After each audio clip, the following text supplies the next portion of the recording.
berdasarkan jumlahnya sama berdasarkan bentuknya.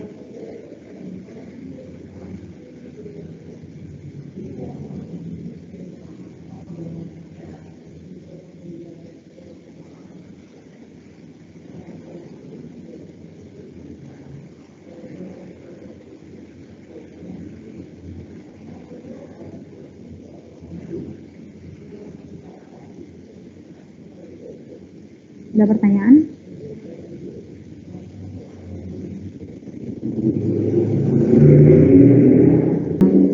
Jaringan etikal.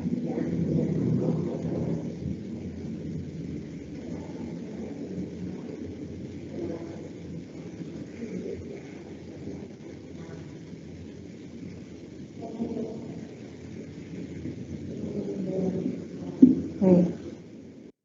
Sekarang kita lihat satu-satu. Ini adalah epitel tipis selapis kayak gini ya.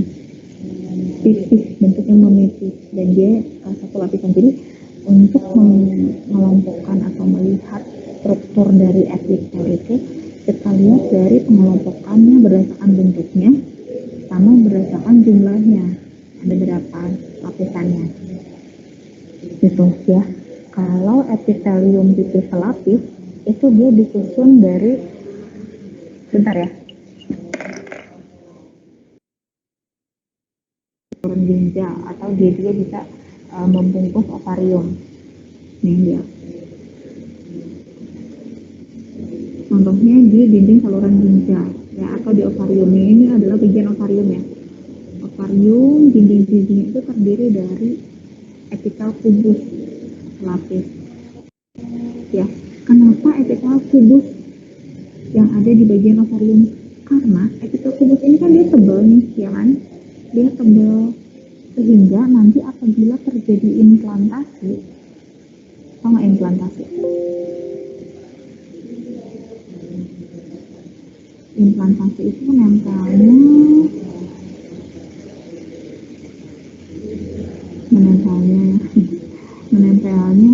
zigot pada rahim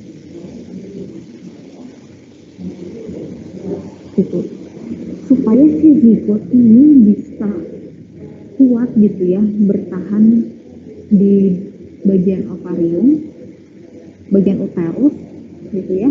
Itu dia bisa, dia harus terdiri dari epitel yang tebal gitu ya, untuk mendukung fungsi implantasi ya. Rahim itu uterus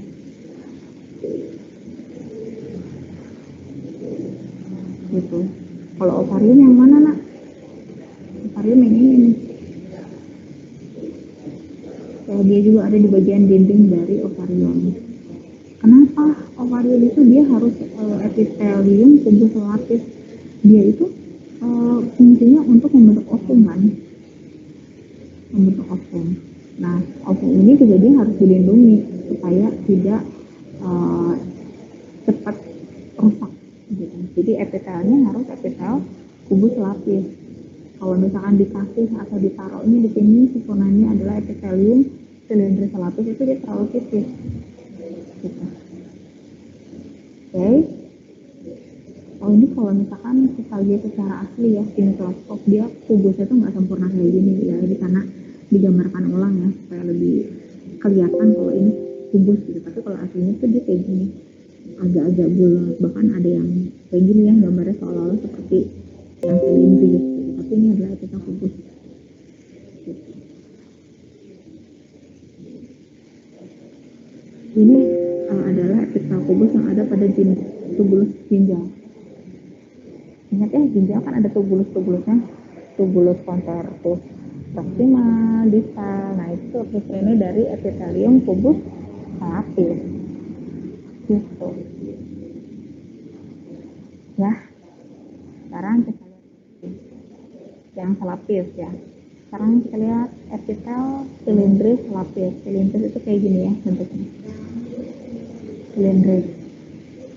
Epitelium silindris selapis disusun oleh selapis sel berbentuk silindris, iya dong ya.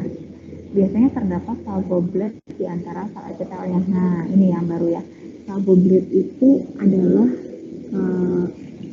bentar saya cariin gambar. Ada ini nih, ini adalah sel goblet, jadi dia kayak silia gitu. Silia yang ada sel gobletnya. Makanya kalau yang punya sel goblet ini biasanya dia itu ada di pencernaan.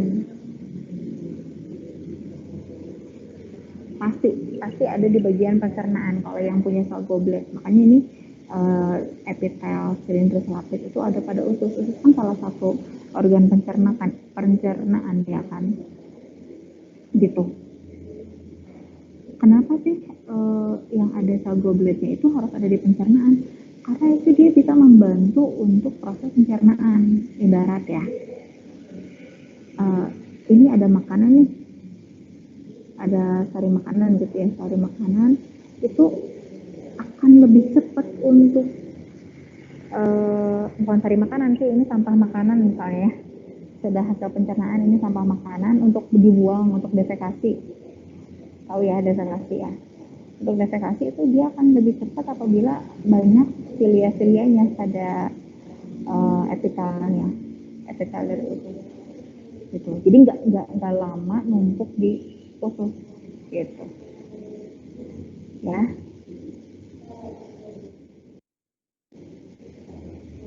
Epitel silindris lapis. Saya kecepatan nggak ngejelasinnya? Enggak ya, cukup ya.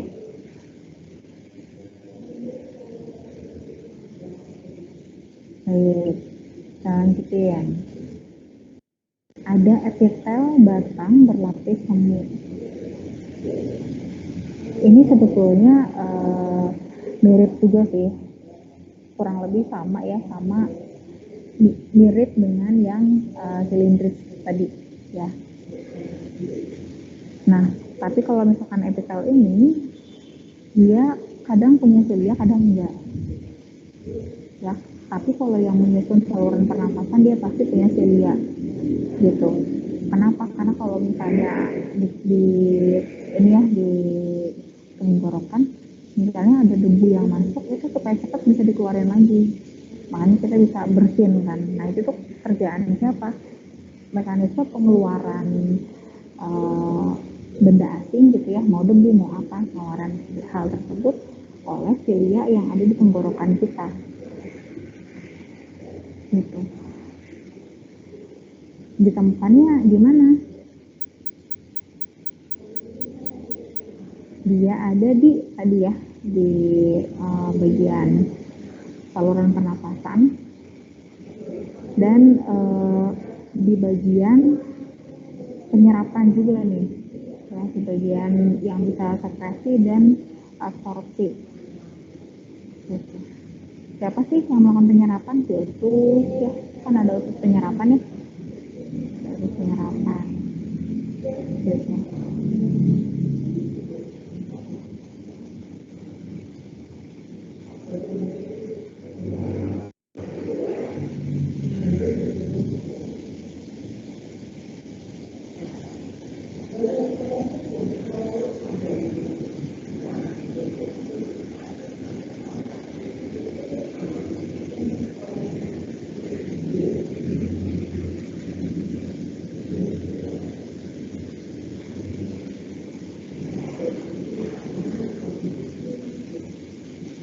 Lanjut ya. Nah, ini udah selesai nih dengan epitel yang selapis. Nah, ini lihat, ini dia sebetulnya satu lapis tapi dia disebut berlapis semu. Jadi seolah-olah lapisannya banyak, padahal dia cuma selapis karena memang selnya dia panjang-panjang aja gitu ya. Ini bisa disebut epitelium batang berlapis semu atau epitel silindris. Saya lebih sering pakai silindris ya nak, jadi ini diganti aja ya biar kita sama semua istilahnya. Ini silindris, epitel silindris berlapis semu. Berlapis semu, semu itu kan seolah-olah gitu ya, jadi dia seolah-olah berlapis padahal dia cuma satu lapis aja, makanya dia masuknya ke dalam kelompok epitel yang selapis gitu.